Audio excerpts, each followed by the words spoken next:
Bonjour chers aînés, j'espère que vous allez tous bien. Mm. Bon, moi, j'ai écouté le live, je pense que ça fait 2 heures de temps que je suis là à écouter tout ce que vous avez apporté comme information et je suis très fière parce que je fais partie de la jeunesse gabonaise et je fais partie de ceux qui dénoncent, malheureusement, mais qui ne sont pas écoutés. Bon, je vais devoir m'excuser parce que les propos que j'aurai à sentir ne concerneront pas directement l'état de droit. Mais étant étudiant dans le domaine de la santé, moi, il y a quelque chose qui m'a énormément heurté hier lors du discours du président de la transition. Lorsqu'il a promis de construire 5 hôpitaux parce que il y a énormément de demandes d'emploi au niveau du domaine de la santé. Moi, la première chose qui m'a énormément énervée, c'est qu'on a d'abord des structures hospitalières qui sont là au Gabon, précisément à Libreville, parce que des structures qui comptaient construire sont majoritairement circonscrites dans le Grand Libreville.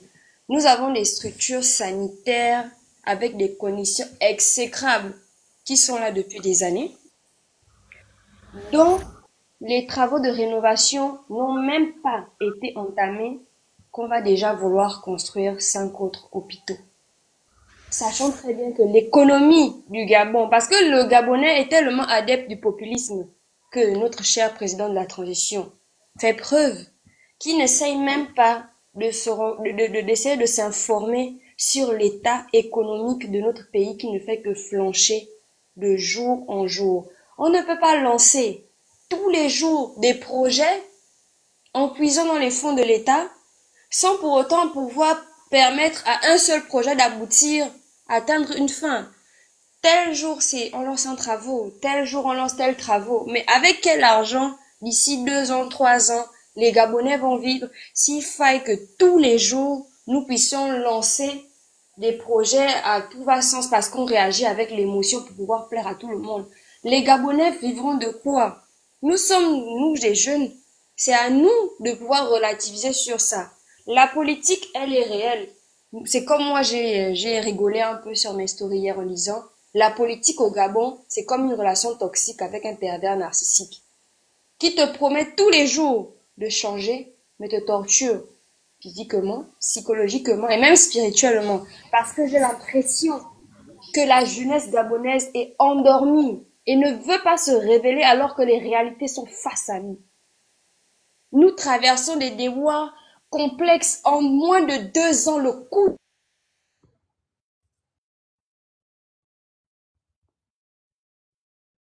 Les gens voient ce genre de choses, ils ne veulent pas réagir parce que ce sont des personnes de parjure qui ne se contentent que du peu.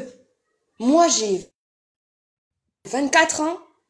Depuis mes 19 ans, mes 16 ans, 17 ans, 19 ans, je passe mon temps à dénoncer ça chez mes jeunes confrères gabonais, mais tout le monde sait. On voit ce que la personne fait. Mais soyons réalistes, quel est le réel projet que monsieur Oligui Nguema a eu à faire de lui-même? Si ce n'est pas de réaliser les projets que soit monsieur, le feu Omar Bongo avait déjà lancé depuis longtemps, ou Ali, le président déchu. Quels sont ses réels projets à lui? Et qui ont eu un impact positif, que ce soit sur l'économie du pays, que ce soit sur l'avancement du pays.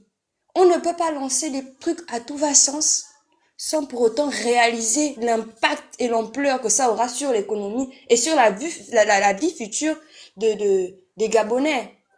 Il faudrait que les gens puissent d'abord réaliser ce genre de choses. Moi, je suis jeune, j'ai pas encore d'enfants, mais j'ai des enfants qui arrivent. Je suis en train de finir mes études. Je ne suis pas sûre d'être embauchée parce qu'on est là en train de rigoler, mais la majorité des dossiers de personnes qui ont été déposés à la fonction publique n'ont pas été reçus. Mes confrères médecins qui ont été affectés n'ont pas eu de poste budgétaire. Lorsque ceux qui ont été affectés à l'intérieur du pays, si vous connaissez les conditions exécrables dans lesquelles ils ont été reçus, pas de logement, pas de sanitaire, pas de courant, pas d'électricité, aucun argent pour survivre, et vous voulez que le domaine de la santé excelle ou avance comment? On a un manque de matériel primaire au sein des hôpitaux. Même les aiguilles, il n'y a pas.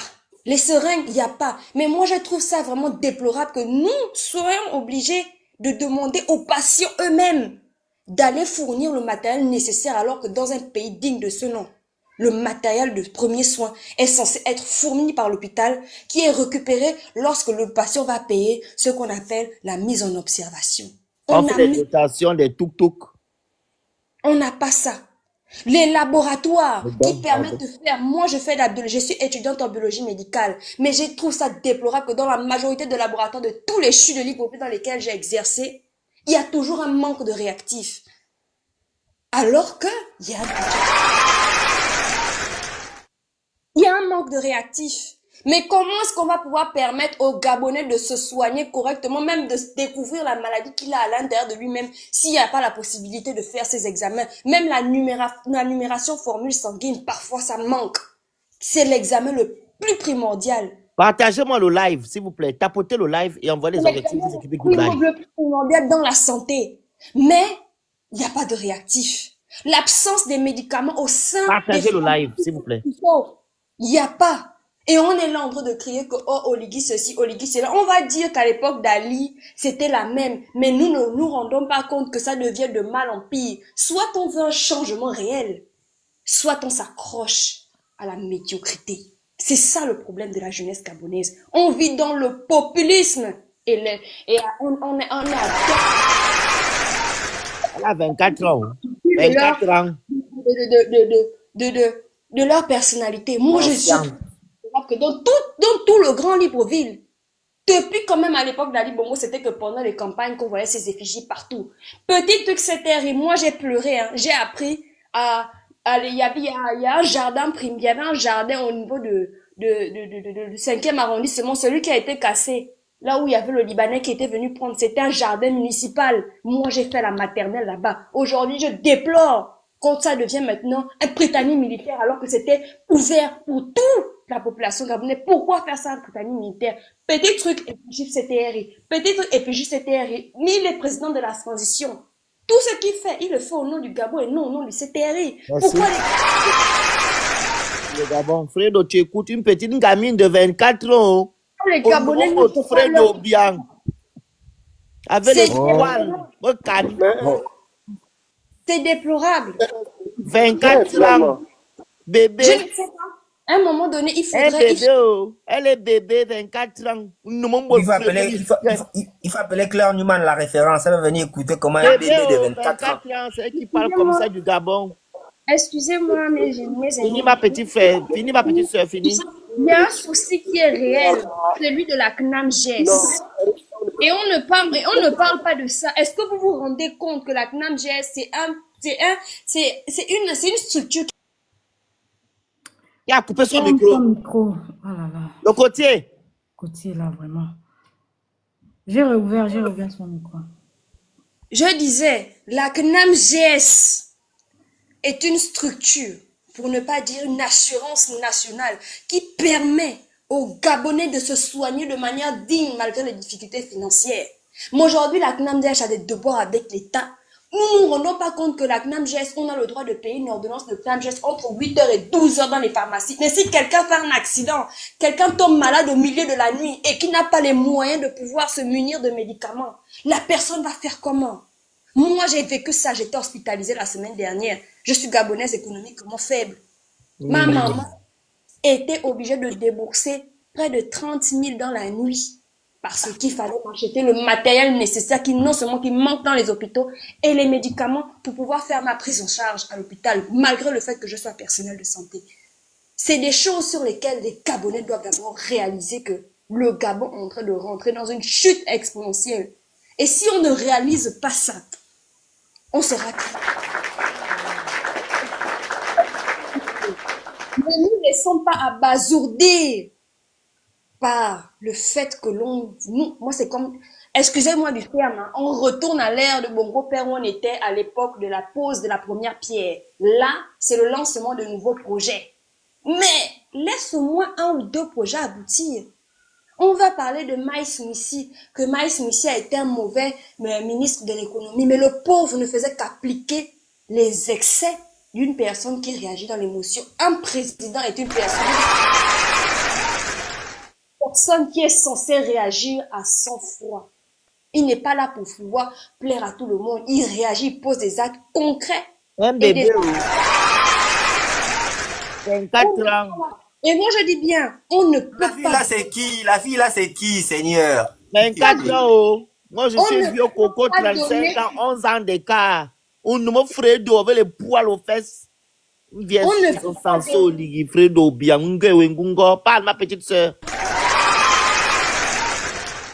on ne peut pas donner la direction d'un pays à une personne sans parole, parce qu'un homme sans parole est une personne sans valeur.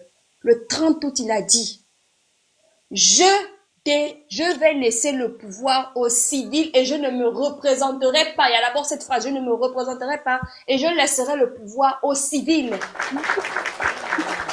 Envoyez les lions à l'enfant, envoyez les lions. Il faut se représenter. Envoyez les lions à l'enfant, les lions. C'est pas les roses, envoyez les lions. Foutez-moi le camp avec les roses là. Envoyez les vrais cadeaux à l'enfant. Et l'économie, comment faire? Envoyez les lions. À un moment donné, soyons réalistes. Arrêtons de vivre dans le populisme et l'ostentatoire. Réalisons nos vrais soucis. Laissons la politique, c'est un fait, mais regardez l'économie, regardez la santé, regardez le système éducatif du pays qui ne fait que flancher. On parle qu'on a donné 2 milliards pour pouvoir permettre aux universités de se prévaloir. Il n'y a aucune structure universitaire actuellement dans ce Gabon-là qui va dire qu'il a réellement bénéficié de quoi que ce soit, parce qu'on manque de salles pour nos formations. À l'US, allez-y vérifier. Les gens sont par milliers, sont par centaines dans les salles. Et les étudiants abandonnent même parce que les conditions d'études ne sont pas requises. Et on va dire que quoi, le président a donné, le président a fait ceci, que X, Y a mangé, mais c'est parce qu'on est toujours dans la même plaque tournante. Si les choses ne changent pas, comment allons-nous avancer? Nous-mêmes, d'abord, on doit changer nos mentalités. Réalisons d'abord que le Gabon a besoin que le peuple et la population réfléchissent sur le fait qu'on a besoin d'une personne qui sait prendre des décisions et des décisions réelles et palpables. Parce que là, si on fait l'erreur, c'est une souffrance sur 5, 10, 15 ans qui est en train d'arriver. Et nous allons faire des enfants. Nous avons déjà pensé à atteindre des enfants. Est-ce que c'est réellement ce que nous voulons pour l'avenir de nos enfants? Posons-nous les questions. Ne vivons pas à chaud. Ne vivons pas au jour le jour. Regardons l'avenir.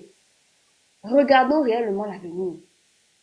Ne regardons pas notre propre intérêt personnel parce que X, Y, moi je sais que je vais gagner 5 000. Tu gagnes 5 000, tu perds 5 milliards, tu perds ta propre vie. Parce qu'il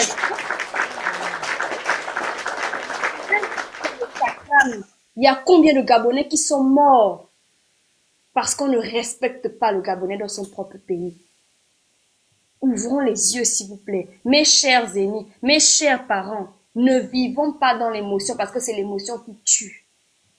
Réalisons d'abord la véracité de ce que nous vivons dans notre pays. J'ai mal pour mon pays, mais je sais qu'un jour, on sortira de là. Merci encore. Voilà.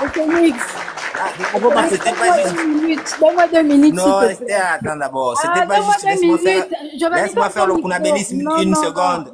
Laisse-moi faire le kunabilisme. Là, c'est pas avec moi. Donne-moi 2 minutes. Tu vas faire le kunabilisme ailleurs. C'est vraiment, ça fait plaisir. C'est pour dire que tout ce qu'on dit ici, là, il y a le relais. C'est-à-dire que quand nous, on sera fatigués, là, le relais est là. Donc, pensez que non, vous êtes en train de dandiner, que nous, on va se fatiguer. Non. Il y a le relais est là. Donc, on peut dormir tranquille, on sait que d'autres personnes viendront prendre le relais. Nous, on a la relève. Vous, j'espère que vous avez la relève là-bas. Ça prouve encore à suffisance que l'école d'Ali Bongo n'a pas seulement fabriqué les crétins qui sont allés cotiser, je ne sais combien là-bas pour qu'Oligui soit président. Il y a encore des gens qu'on peut encore sortir de ce système éducatif qui est malade là et qui prendront le relais.